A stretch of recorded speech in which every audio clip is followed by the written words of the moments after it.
Democratic Congressman Khanna of California and Tim Ryan of Ohio, they are pushing their Emergency Money for the People Act, first introduced last April, which would provide a temporary $2,000 monthly payment to every qualifying American over the age of 16 who's been impacted by the COVID pandemic. Khanna, I'll start with you.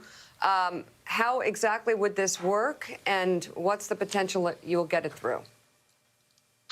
Well, we've spent $4 trillion on COVID relief, but not enough of it has gone to working class and middle class Americans. And Tim and I, back in March, had said for the duration of this crisis, we need to do $2,000 a month because people's rent comes due every month, people's bills come due every month, and they need help. When there's a disaster, that's when the government is supposed to help. There is a broader coalition of progressives and moderates in the House that are pushing for this, at least for some kind of monthly relief. Congressman Ryan, it's Willie. Good to see you this morning. Let's talk about that minimum wage that you all are going to vote on and probably pass through the House today. It's dead on arrival in the Senate because of that parliamentarian ruling yesterday. What are you hearing in Ohio, in Youngstown, for example? What are people saying on the ground, small business owners? Because there is the argument for many of them that if you put me up to $15 minimum wage, it's going to cost me a couple of jobs, a couple of seats in my barbershop, or a couple of waiters in my restaurant. Where do your constituents want to see that number? Well, the level of income inequality in places like Ohio, Willie, has been so tragic for 30 or 40 years. So if the minimum wage was indexed for inflation starting in 1968, it would be at $22 an hour right now. And so that's why we need to address this. And at the end of the day, it's going to build supply, and that supply, that money, will go to those restaurants. Now, we've got to phase it in. We don't want to crush anybody overnight, so it needs to take some time to get in, and that's exactly what we do. But as you guys have been talking about all morning, this is extremely popular. It will close the gap around income inequality, and the vast majority of people in Ohio will support this, do support this.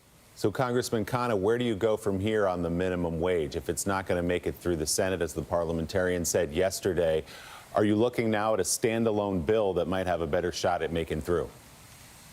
Well, a standalone bill is not going to go through, as Joe put it, a do-nothing Republican Senate. We have to still work to get this through reconciliation. Look, we're in an amazing place in American democracy that 32 million Americans are being denied a raise because of a decision of an unelected parliamentarian. She has an incredible integrity. She's not to blame. The problem is the system. And there are progressives who believe that the vice president should do the same thing that Vice President Rockefeller did, Vice President Humphrey did, in not accepting the advice of the parliamentarian. So we believe we need to still push for systemic reform to get this through.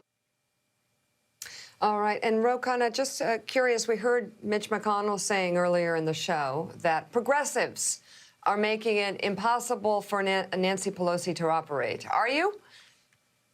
No, and I don't think Speaker Pelosi would say that.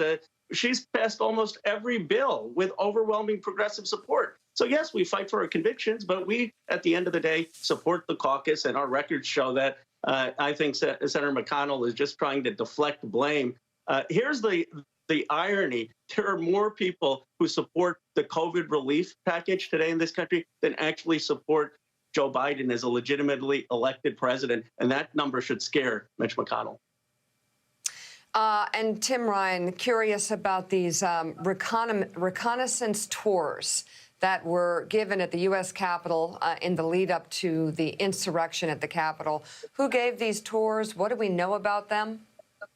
Well, we know that the U.S. Attorney's Office here in D.C. is investigating that. There have been numerous reports starting not long after January 6th that there had been members of Congress who may have been giving tours to people who may have been potentially involved in the insurrection. And so that was turned over to the U.S. Attorney.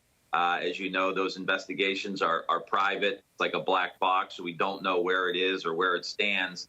But we do know, and I think it's important that we know, that it is being investigated. And that's critical, because if members of Congress were in some way giving some insight into what the Capitol looked like to people who were going to cause an insurrection and be a part of a terrorist attack the next day, that's a serious allegation, and that's why the U.S. Attorney is looking into it. And suggests potential criminal prosecution. Congressman Khanna, what did you think when you heard yesterday from the chief of the Capitol Police, Chief Pittman, that some of the people who carried out the attacks of January 6 are thinking and plotting again, looking at the Capitol, which sort of gave us a window into why that fence is still up and why the National Guard is still mobilized there. What do you see as the level of security necessary around the Capitol right now? I think the security that is there is necessary. It's really sad. You know, when I was in high school, I remember just walking up to the Capitol, visiting members of Congress or senators' offices, riding the trolley. And now you go to the Capitol, and I think Tim would tell you this, it's barbed wire fences. It's like going into a war zone or a Pentagon. I respect the people who are protecting the building and us, but it is a really sad thing for a democracy that it's come to this. Congressman Ryan, we got a question from Jake Sherman. Jake? Hey, Congressman, do you still have confidence in the chief of police, who the police union is now 90% against? And I know my colleague John Bresnahan asked you about her the other day. You said you wanted to hear from her. Now you have heard from her. What do you think? You know, it's tough, Jake. I mean, you know, it was a part of the leadership prior to January 6th, on January 6th, and we've got a tremendous amount of questions. We're in the middle of a transition here because Chief Son has left. I do think she brings some value here because she was there and she can help us understand. But there's a lot of questions when you look at what happened on the 6th. Command and control was non-existent. The equipment that the rank and file didn't have was, you know, a tremendous problem for many of them. The FBI memo that literally never made its way up to her, and she was the head of intelligence for the Capitol Police. And then even having good intelligence, they had good intelligence. They just never acted on it and never really fought, I think, for the kind of resources that they needed from the National Guard to prevent what was happening. So we got some serious questions. There's a lot of people that will be involved in that decision, but I think a lot of people are associating themselves with the feelings of the rank and file members.